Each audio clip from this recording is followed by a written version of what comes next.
She was one of the first celebrity interviews I ever did in my career. Couldn't have been nicer. Very sweet. 9 feet tall. And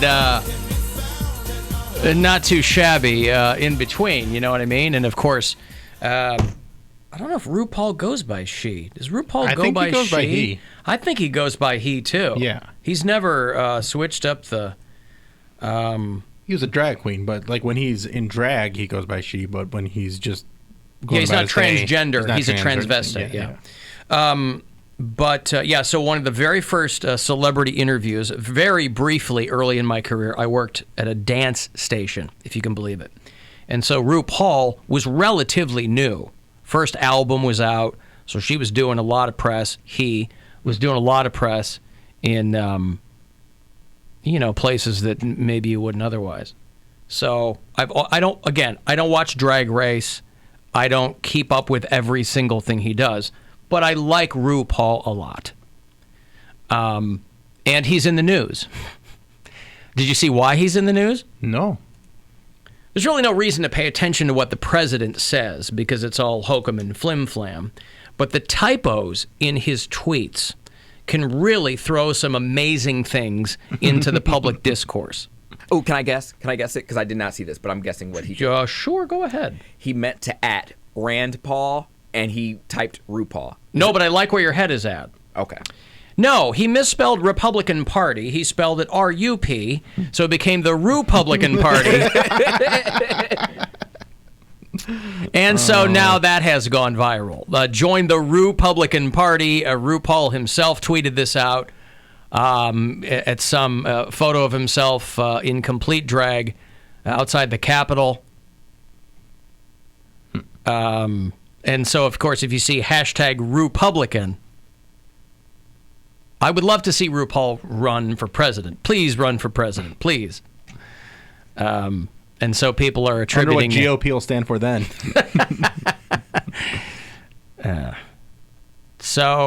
RuPublicans is the typo. I'm down for that. From an otherwise word salad tweet on impeachment or whatever he's talking. I don't know.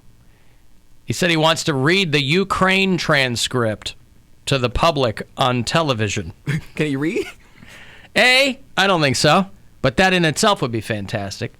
But please do this. Please, please, please do this.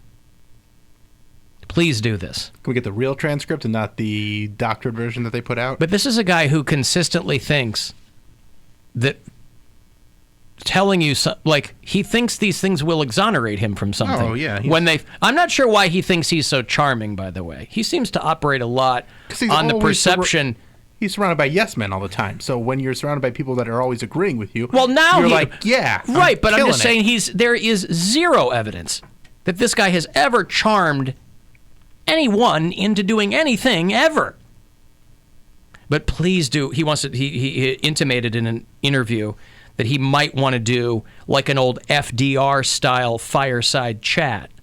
Where I'm like, please make this happen. Please, somebody make this happen. This guy wants ratings. Boy, you'll get ratings. Unbelievable ratings. Now you sound like him. Great ratings. Beautiful ratings. It'll be the best chat ever by fire. But I love the RuPublican Party. RuPublican Party's hilarious. I'm all for that. I'm surprised it hasn't been started before. It made me laugh because when you play the keywords, RuPaul has a song called Sissy That Walk, and the intro to the keyword music is the same music as Sissy That Walk by RuPaul. So every time you hear it, I'm like, oh my gosh. Yes. If you play it, you'll hear it. And I'm like, oh my gosh. This. That's the music and the keyword? I got another one coming up here in a second. Yeah, you'll have to pay attention to it.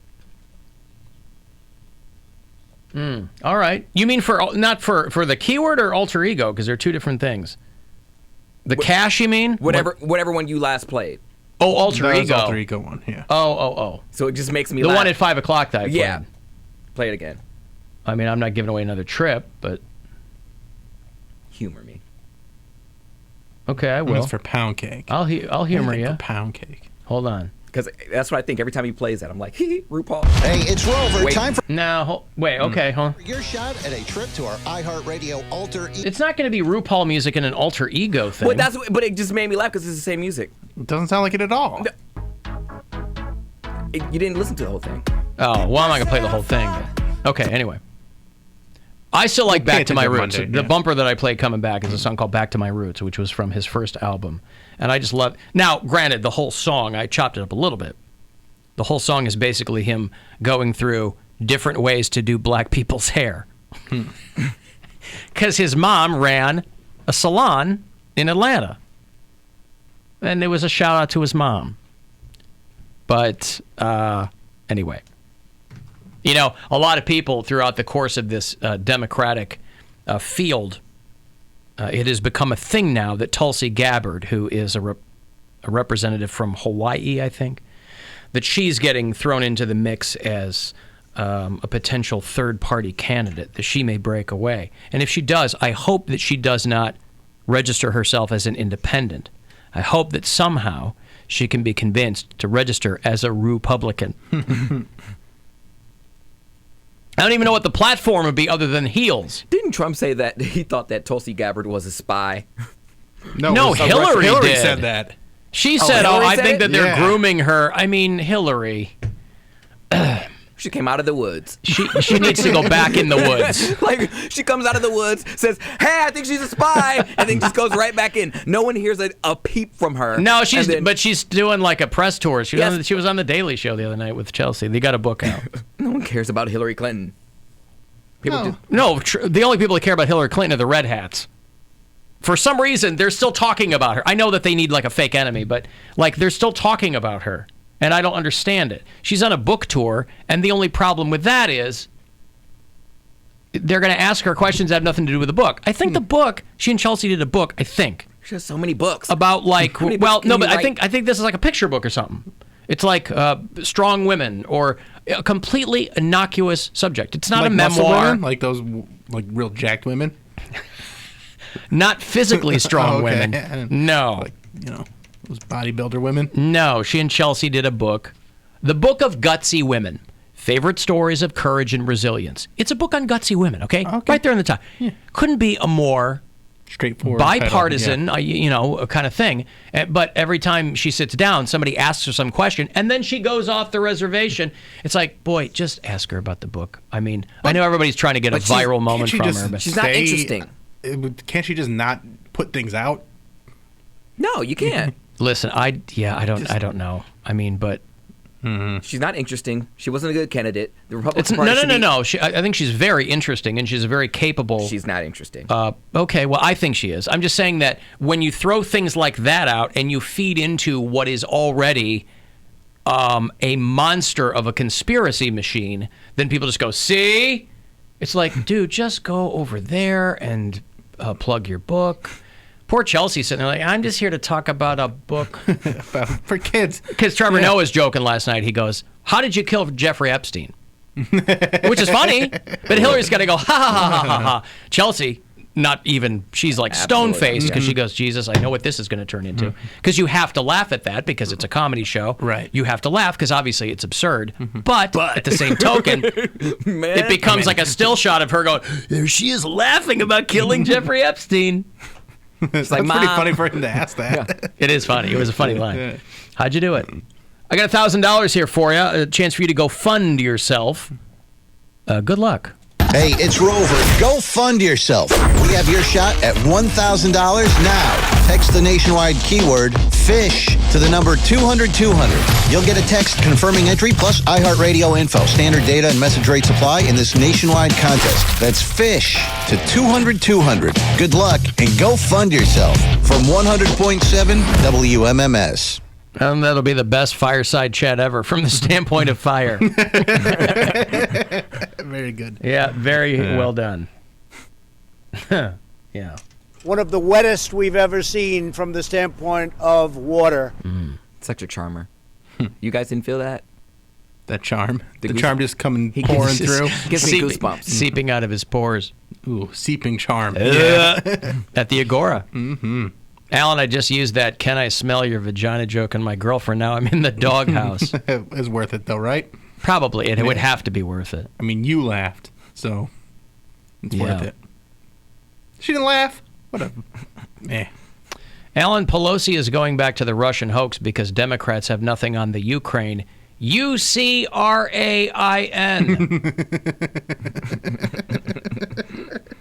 I certainly can't argue with ironclad logic like that. Alan, what do Rick and the beaten goose soup have in common? They're both in the bag. Yeah, Rick sounded particularly pickled Friday. today. It is, It's of course. Friday. He likes to party on a Friday. You know, Rick likes to He likes to party. He likes to party. He likes to party. When he called in, I had no idea what he was talking about.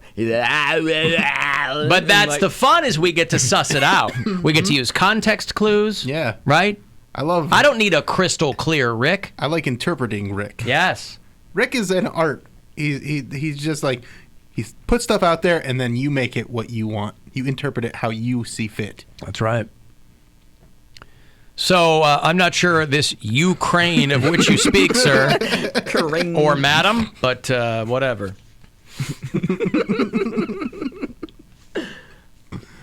Oh, it's funny. Ukraine. Trump 2020. I liked him talking about how Melania wouldn't cry if he got shot. I was looking for. There's no video. Well, he was. Trump was at this Republican fundraiser the other night, and he's talking about whatever. He's complaining about people he doesn't like and hoax, taking credit for things he has no business taking credit for. But he was talking about that guy Steve Scalise, who was a Republican that got shot in that ball field a couple of years or so ago. And they thought he was going to die, whatever. It was a big deal. But he's fine, and he's like the minority whip or something in the House. And Trump was talking about how tough the guy is. He's from Louisiana. And he said that the guy's wife was crying. And he's like, not many wives would react that way to tragedy. I know mine wouldn't, is what he said. Most wives First of all, he's would like, react that way. Yeah, he's like half right, half wrong. He's half right in that Melania probably wouldn't shed a tear if he got shot. Secondly, most wives would cry their eyes out if their husband were shot. Most wives would cry if their husband was just at the ball field. Like just being there and there's a shooting going on. They'd hear that and they go, oh my God, that could have been my husband. I'm worked up over this. Crying over that. Melania's like, huh. There's a lot of crying this week. I was watching a clip of this guy who's trying to be confirmed. Yes, did you watch that? I did. These right-wing snowflakes, like Kavanaugh was crying. This guy. You don't like beer? Oh my! Remember? Christmas time, we sit around and he regales us with old stories, old milestones, old weddings, old events from his calendars. In 9th grade in 1980, I started keeping calendars of my own. He's crying about calendars, this guy. And now this new guy who is trying to get a federal appeals appointment or something, so he has to testify in front of Congress. He's got to go through the vetting process. He gets slaughtered by the American Bar Association. They say the guy's not equipped. And his mentors, too. Yeah, all of them. And, of course, he's like, oh, it's a smear campaign. And it's like, but it sounds like these guys are doing it to themselves. And the guy's crying.